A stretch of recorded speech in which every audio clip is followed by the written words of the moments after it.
आज पनि ओछ्यानमा बसेर आँखा मिच्दा मिच्दा उठेर हेर्दा त 7:30 पो बज्न आँटिसकेको रहेछ गाइस। र हेलो एभ्रिवान, म काम्या, स्वागत छ हजुरहरूलाई फेरि मेरो नयाँ भिडियोमा।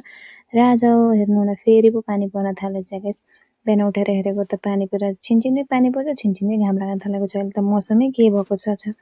र यता म रेनकोट हेर्दै थिएँ, सुको कि सुको छैन भन्दै। र भित्र किचनमा गएर हेरेको त मम्मीले त नास्ता पनि बनाइसक्नु भएको रहेछ। र अचार बनाउन आलु बुक्रो तास्नु रहेछ। र रोटी पाकिसकेको छ।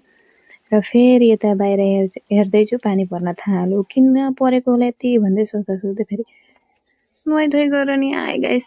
के गर्नु भयो, पानीको काम, पर्ने काम परिरहेको छ भन्दै नुहाइधुवाइ गरेर भित्र आएँ। र आज बहुत अल्छी पनि लागिरहेको थियो गाइस। अनि आज सन्डेमा बिहान पानी चढाउँछु नि त नुहाएर, सूर्यदेवलाई जल चढाउँछु अब। र चढाइसकेर त्यसको पछि नास्ता गर्न भन्दै आएँ, बाहिर बसेँ नास्ता गर्नलाई पनि।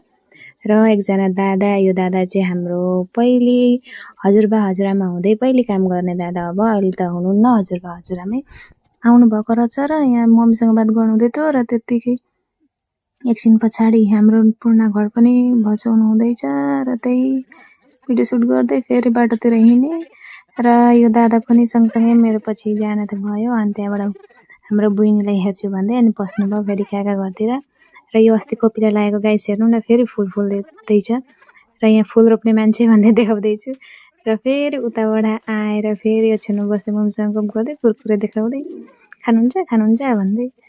अल्छी लागिरहेको थियो, फेरि के गरौँ। आज त खाना पनि मैले बनाइनँ गाइस। अरू बेला त म सन्डे हुँदा यसो बनाउँथेँ, बनाउनै मन लागेन, अल्छी लागेर। अनि मम्मीसँग गफ गर्दै कुरकुरे खाएँ। फेरि लन्च गर्न थालिहालेँ फटाफट। लन्च गरेर नै सुतेर उठेँ। फेरि यस्तो अल्छी लागेको थियो आज त, के भन्नु। अनि एकदम पानी परेरै हो न के हो। सुतेर उठेर बाहिर मम्मीलाई खोज्दै गएको त मम्मी बारीमा हुनुहुँदो रहेछ। र मम्मीलाई भन्दै थिएँ मम्मी अल्छी लाग्यो भन्दै। अनि फेरि यता गएँ, त्यहाँ खुट्टाहरू निकाल्नु भएछ। हेर्नु न, पूर्ण घर भत्काउँदा त कस्तो लाग्दो रहेछ हौ। पहिले खेलेको सानामा यही घर कति राम्रो हुन्थ्यो। अब के गर्नु, नयाँ नि बनाउनै पर्छ अब। र फेरि अल्छी लाग्यो भन्दै थिएँ। अनि मम्मीले जा अल्छी लाग्यो भने पथारमा गाई लिएर आइज भनेर भन्नुभयो। र हिँडेँ, गाई लिन भन्दै हिँडेँ गाइस। अनि हेर्नु न रस्ताको हालत, हाम्रो गाउँतिरको चाहिँ रस्ता नै खराब छ हौ, बिजोग छ। र यो हाम्रो कमिटी हल हो। र यता मन्दिर बनाउन चल्दैछ काम। र पथारतिर जाँदैछु अब। पथारतिर पनि बहुत सिनेमेटिक चिजहरू छन् कि अब ग्रिनेरी सबैतिर। अब गाउँमा त त्यस्तै हो नि त। यहाँको दिदी बहिनीहरू दाउरा खोजिराख्नु भएको रहेछ गाउँकै। अब दाउरा भेटिन्छ यता पुरा। अनि हेर्नु न, यहाँ डोकोमा भरि दाउरा नि पार्नु भएको रहेछ। म चाहिँ अनि हाम्रो गाईले मलाई देखो कराउनु थाल्यो। र रस्सी निकाल्न थालेँ किलोबाट, अलिक साह्रो पर्यो निकाल्नलाई त, त्यही पनि निकालेँ। अब निकालेर फेरि उसलाई खेदाएन भने त अर्काको बगानको पत्ता खाइदिन्छ, पत्ता खाइदियो भने त फेरि गाली सुन्न पाइन्छ भन्दै खेदाइरहेको छु। तर यो चाहिँ बेसी नै स्पिड गर्दै एकदम स्पिड लाग्दैछ, एकदम कुदे जस्तो लाग्दैछ। तर होइन, मैले भिडियो स्पिड गरिदिएको छु अनि लिएर जाँदैछु। अब बाटो चाहिँ हेर्नु न गाइस, कराउँदै ओर्दै पनि लिएर जाँदैछु। हिँड जा नखा भन्दै।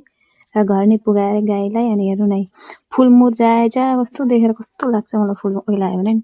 र त्यत्तिकै काका घरतिर गएँ, भाइलाई भिडियोमा देखाएको कराउनु थाल्यो नगर्नु भन्दै। अनि फेरि हेर्नु न, काकी अस्ति माइत जानुभएको थियो, बोगडी लिएर आउनु भएछ।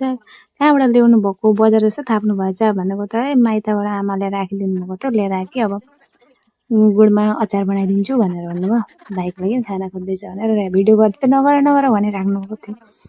शरम गर्नुहुन्छ हाम्रो के धेरै नि त। अब आगो बाल्नुमा भिडियोमा उठाउँछु भन्दै थिएँ। अनि त्यत्तिकै यतै यो पुच्छे। अनि त्यहाँबाट मैले भिडियो गरेको देखाउने भाइ गर्छ कि काका पछाडिबाट जिस्काइराख्नु भएको थियो, नाचिदे भन्दै। नाच्दै त पनि एक्टिङ पनि गर्दै त। र घरतिर निक्लिए। अनि हुन्छ त गाइस, आजको भिडियो यतिमै एन्ड गर्दैछु। By by.